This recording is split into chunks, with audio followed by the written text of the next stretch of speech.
Hello all, me again, obviously. It's me again, back with another project. I know I say every time, but it never ends, does it? There's always something else to tinker on when you got a classic car, which is one of the reasons I like it. You know, it's nice to tinker. As long as it's not anything serious, it's quite good fun to tinker. So what are we doing today? Well, you know, because you've already read the title, right? We are fitting an AFR gauge. Quickly though, just to cap up where we were last time, we just finished putting our single carb onto our 1500 engine. So let's have a quick peek. So there she is in all her glory. That's the HIF 44 carb, K&N oil filter with the Triumph Herald 1360 manifold.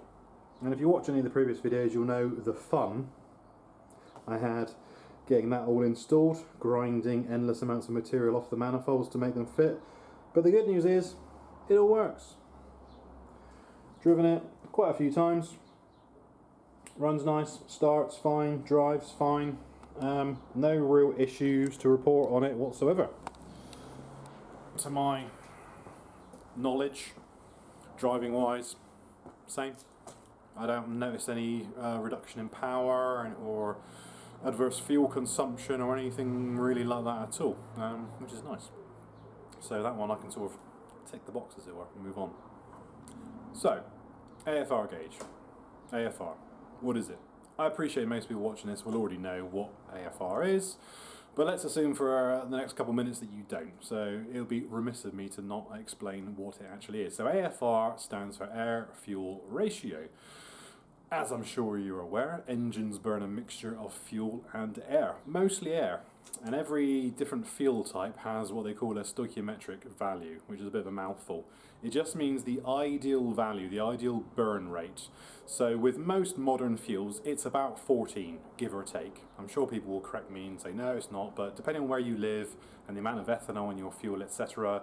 In the UK, we have two types of petrol. We have the standard unleaded, which is 95, so that's 5% ethanol, and the premium, which is 99, which is 1% ethanol.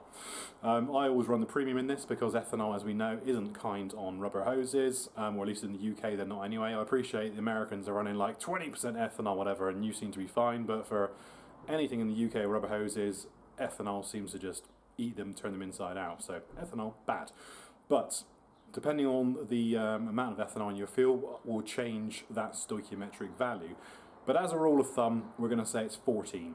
Okay, so 14 simply means that it's 14 parts to 1.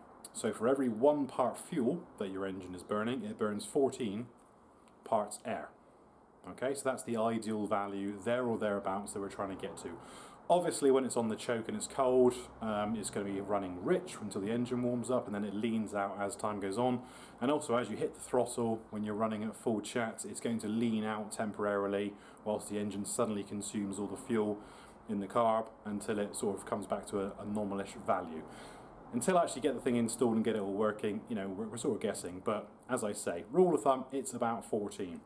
So when it comes to tuning the engine and adjusting your mixture, how do you know if you are at the right mixture? How do you know if you've got it bang on? Well, some of the old school boys who have been tinkering on these cars for like 20, 30, 40 years, whatever have you, they got ways. They can tell. They can tell by the sound it makes, they can tell by the smell that comes off it, they can tell by the acceleration, they can just tell.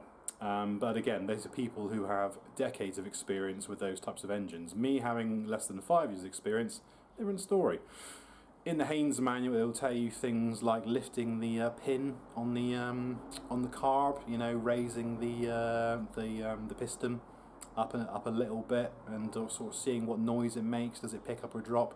It also tells you to lift that pin about 0.5 of a mil, and I defy anyone to be able to lift something 0.5 mil. So, as I say, not an exact science. Some people can just do it by ear and just tell, and they'll go, there you go, done, and it's fine. But for the rest of us mere mortals, it's nice to have something that actually tells you whether you've got it right or not. Otherwise, you're just guessing.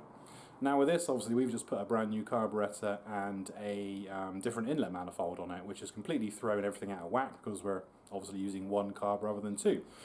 So whilst it's all driving fine and all that, how do I know if I'm getting the most out of it? How do I know that it's not running lean, or how do I know it's not running rich? Well, I've got the old colour tune. You may have seen the Gunson colour tune kits with the clear spark plug, allows you to look into the cylinder and see the flame in the engine, and that sort of works to a point. But trying to do it in daylight can be difficult. Trying to set up the little mirror without electrocuting yourself on the HT lead, it can be a bit difficult. So I thought, why not get a gauge that actually tells you exactly what's going on? Now the kit itself is essentially two pieces. It's a sensor which sits in the exhaust, and it's a gauge which converts what the sensor is reading into a digital or analog display telling you exactly what's going on. Modern cars do all this anyway, because modern fuel injected engines, as you probably know, have at least one sensor in the exhaust, normally two, one in front of the cat and one behind it, which are constantly sniffing the exhaust gases, telling the injectors how much fuel to put in, and which is all fed back to the ECU. So that's great for modern cars, but for older cars like ours, you know, they don't have any of this modern gubbins in them. So I think it's quite a good thing to put in, just so you can keep an eye on it and you can see if things are shifting over time, and you can obviously then fine tune your car to your preferred settings. Go in, hit the mixture screw a little bit, lean it out, richen it out, whatever you want to do, take it out for a drive, and you can see visually, you can see the effects of what your changes you're making at the carburetor are doing to exhaust gases. So as I say, it's essentially two parts. It's the sensor, which needs to be welded into the exhaust, we'll come on to this in a bit, and the actual gauge itself, which just needs to find a home somewhere in the car. And again, I'll show you the kit in a second. So here's what we get in the kit. As I say, it's only a cheap kit from eBay. I say cheap, still £100. It's a lot of money to me. But essentially a cheap kit from eBay. But you get everything you need. So, first and most importantly is the sensor itself, which is one of these. Anyone who's worked on modern cars will know it's a lambda sensor or just an O2 sensor, whatever you want to call it. It's the sensor itself. This is the part which goes into the exhaust. And on the other end, we have the standard, can't see the pins on it, excuse the light in here, but it's a standard fitting. It's not a Bosch one, this is just an unnamed one. I didn't think they'd send me a Bosch one for the price of the kit. It's not very long, as you can see, so you do luckily get quite a long extension cable. I haven't unrolled it yet, but it's going to be at least a metre or so that's quite handy. It's got the other side of the connector there, so we can just plug it in, and then the plug for the interface for the back of the bezel. So that's quite handy. So some lead there and a much longer lead there. Then we actually have the wiring for the bezel itself, for the gauge itself. Plug on the back, and then we have the 4 wires there. Of those 4 wires, only 2 of them are actually used, which is the red and the black, which is obviously positive and negative. The other 2 are for taking off from it. So this one is like a 5 volt takeoff. So not sure what that's for, assuming if you want to daisy chain gauges together, or maybe you put like a USB charger or something on it. It's a 5 volt, so it's going to be something like that. Not too sure. They'll just get snipped off, I imagine, and heat shrunk. Then we have the gauge itself.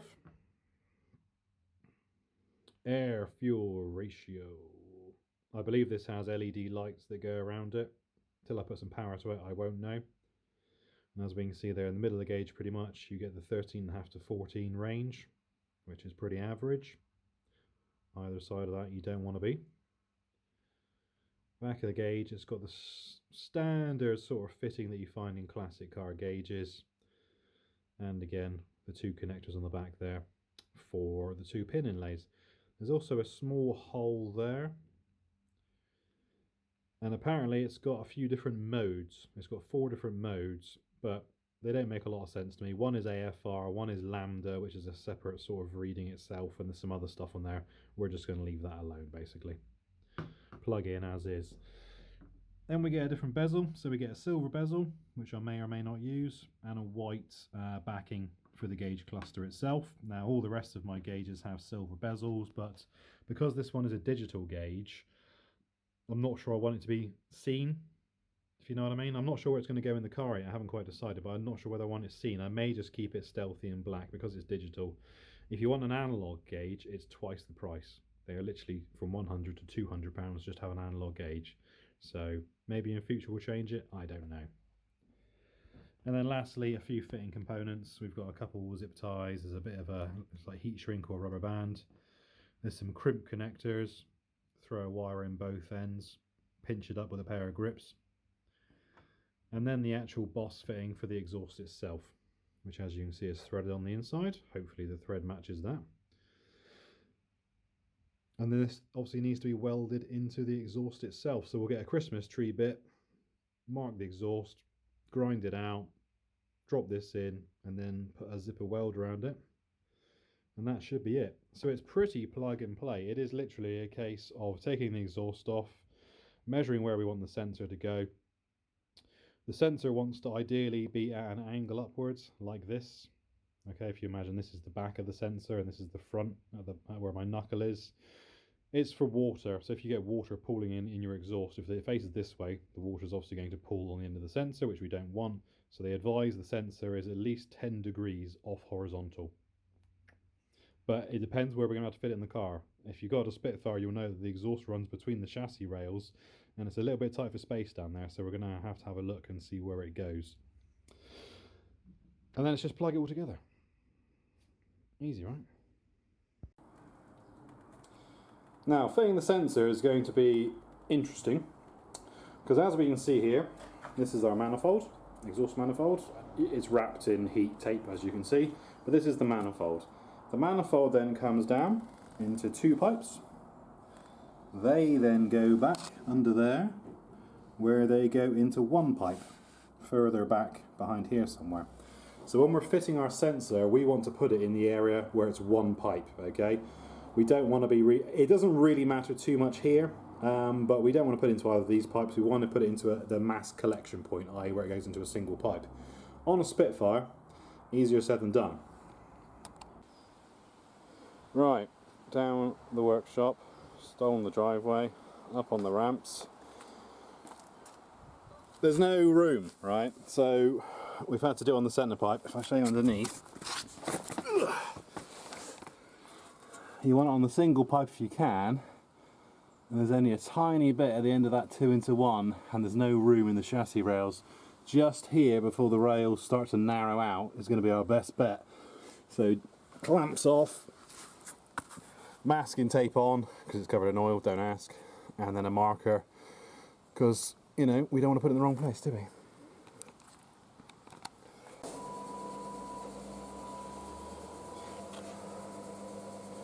So all we're doing there, Christmas tree bit on the drill.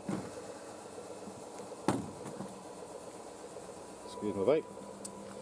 And then we've got to chamfer the boss. So the boss is just a circular ring, and we've currently got it on the grinder, and we're just going to chamfer a curve into it, just so when we come to weld it on there, we haven't got gaps at the sides, because obviously you're welding something flat onto something curved. So, and there isn't a huge amount of gas left in the welder, so we need to get this right first time.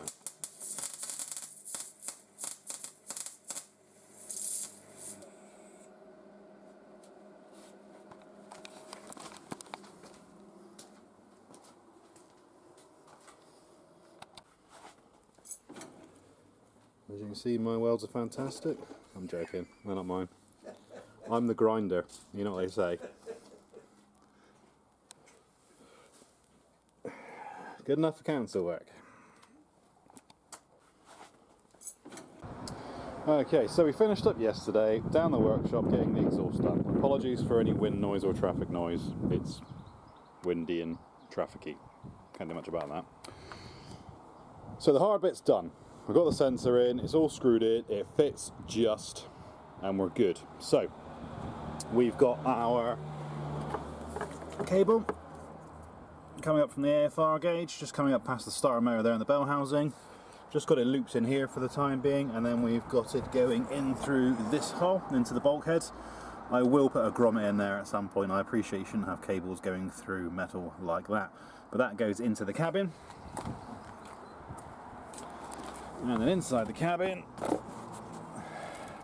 we've got this extra long lead. So as you can see, there is absolutely stacks of cable on this thing.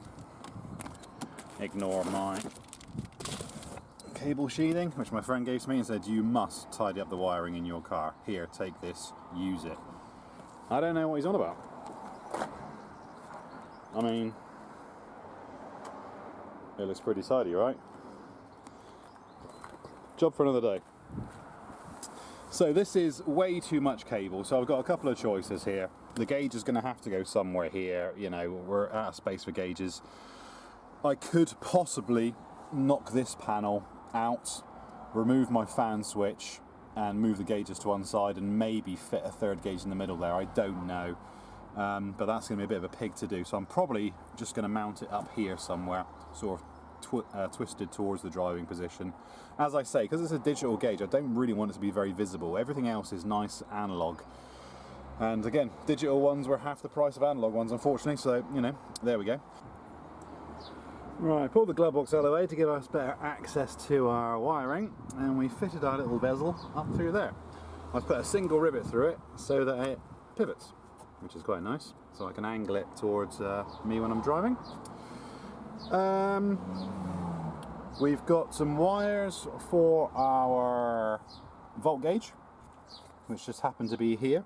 So I've stripped those back because that's a switch live and a negative, and it's a switch live and a negative I need for my gauge, so it makes sense to use existing wiring.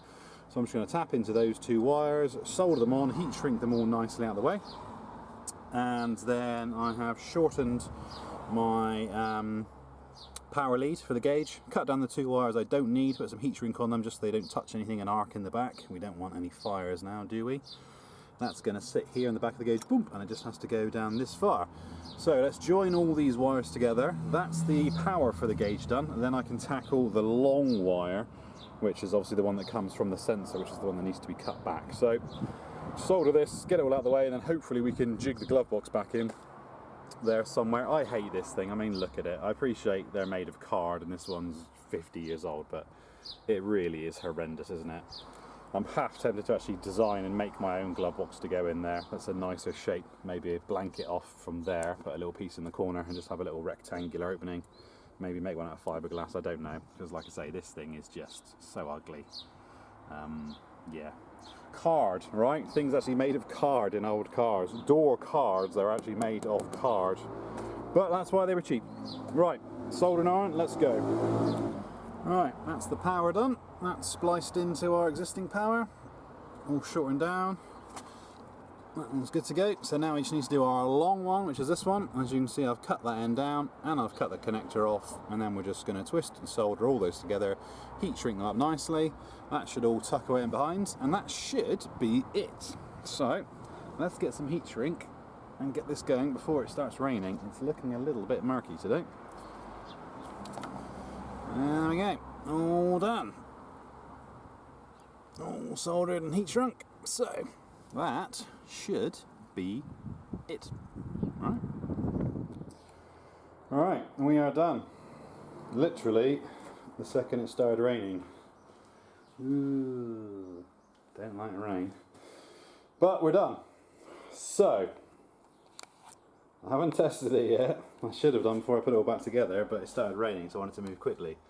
So our gauge is now sat there, so when we turn the ignition on, it should do something.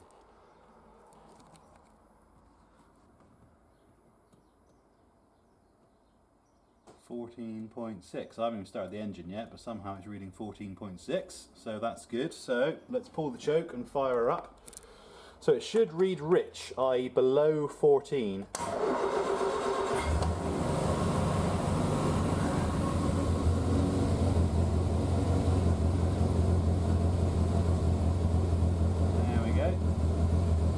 So because the choke's on, obviously it's very rich, so that's right.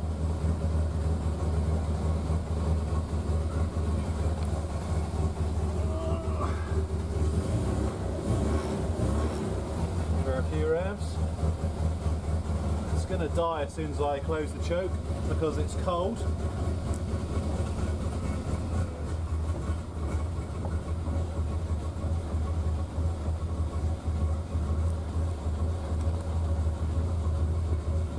Now it should start coming back up again with the choke off.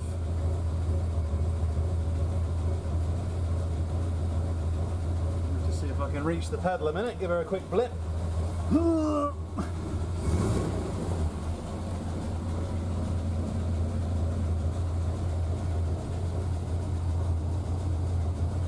Sorry about the reflection.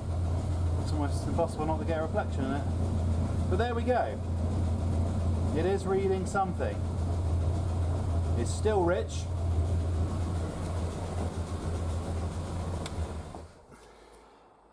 And she's off. Trying not to gas myself in here with the door shut. Now I know it's rich because I set it rich when I was doing my initial tuning with the new carb. It was lean. It was really lean when I first installed it. I didn't touch the mixture, I just literally plumbed it all in, fired it up, took it out for a drive to see how it went. And it was clearly lean. You could, it was lacking power on the hills. You really put your toe into it. You could smell it as well when you were under load going up a hill. It had like a warm smell to it, which it never normally did in the past. And I thought, it's down on power as well. It doesn't feel great. And I thought, oh God, no. Is this new carb a complete waste of time? What have I done? Oh God. Took it home, had it running in here, and I pulled number 4 HT lead off just to see what happened, and nothing happened. Engine carried on running as it was. I thought, that's weird. Put it back on, pulled number 3, nothing happened. I thought, okay.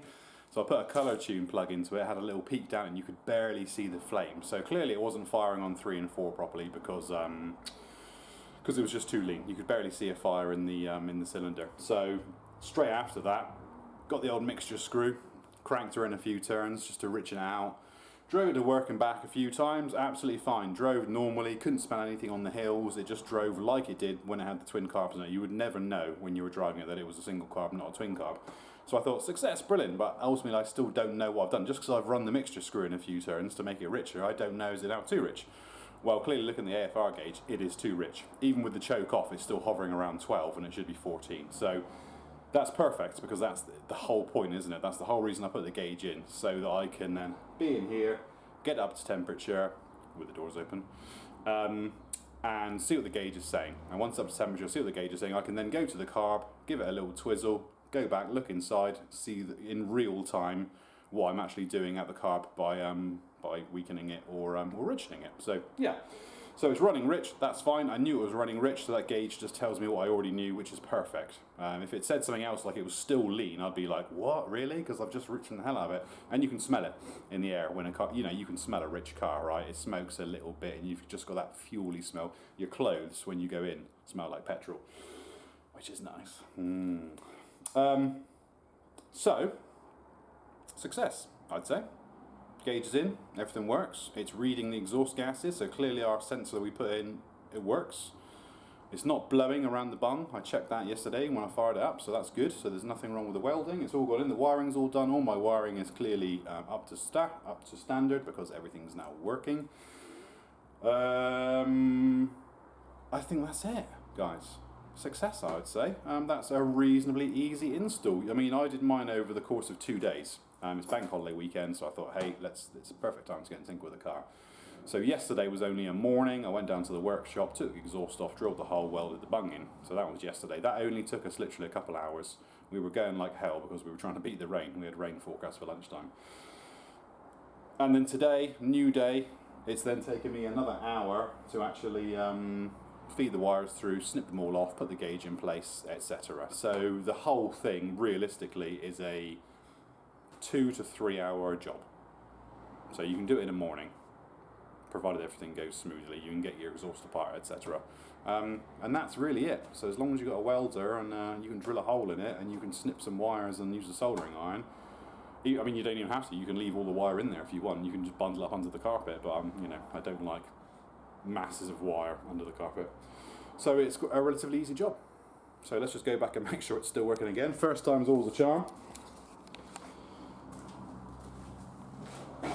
And then obviously as we're driving then we can monitor it in real time. So if we find when we're putting under load it's really leaning out, but when it's at idle it's really rich, for example, it might mean we need a different needle in the carb. I'm using the existing needle that came with the carb, which I think came off a Mini. So I don't even know what that needle is. I was going to pull it out and have a look, see what numbers are stamped on it, and maybe buy a more appropriate needle, but I thought, well, let's use it first and see if it works, because there's no point changing things if it doesn't need changing. So let's make sure my volt gauge still works, because that's the one I tapped onto. Volt gauge is still good, showing 12 volts, and our AFR gauge has also sprung to life. So you get your little digital readout in the middle, and you get your little light that goes around the outside as well. which sweeps backwards and forwards telling you if you're in a green zone or a red zone.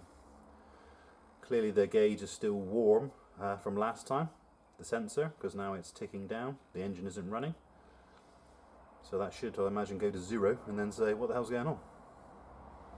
But it works. Oh no, it's going back up again. Who knows what it's doing? We'll leave it alone.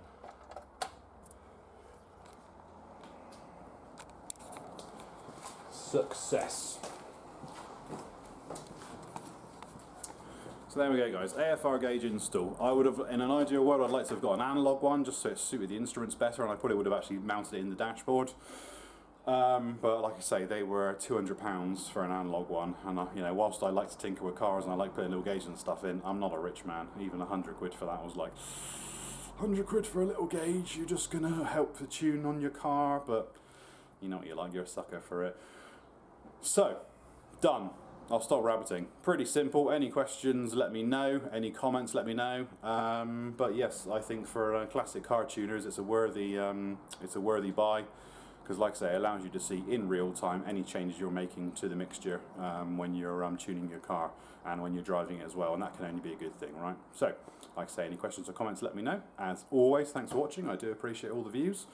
And I'm sure I'll find something to do next time. There's always stuff to do with the car, isn't there? I've got to put new carpets in it. Those carpets are terrible. There's all sorts of things I need to do to it still. And the sump. God, the sump is weeping, where I've boosted the shit out of it trying to put it on when I was just doing the car, and I've deformed the flange on the sump and its oil's leaking. I need to do that as well. So yeah, there's stuff to do. So I'll see you all soon. Until then, take care, have fun, take it easy.